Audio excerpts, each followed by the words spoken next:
waxaan tacsi aada iyo aada u culus u dirayaa ehelkii caruurtii xaasaskii uu ka tegey cali maxamuud shele cali baashe ilaahay u naxariisto jannatul firdowsa allah ka waraabiyo ilaahay saasaan weydiinaynaa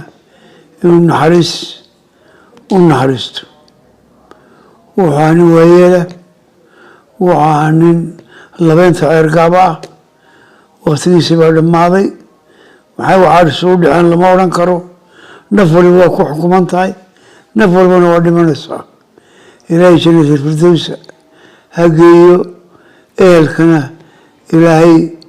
wax khayr leh isagu ha ugu bedelo waa siiyaan ilaahay weydiinaynaa وإنا إليه راجعون إنا لله وإنا إليه راجعون كل نفس ذائقة الموت وإنما توفون أجورهم يوم القيامة هل كان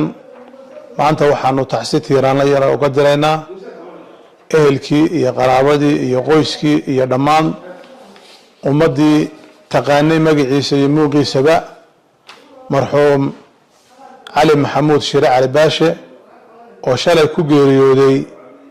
oo gacanka xaqdarina ku dishay degmada fuqufuliye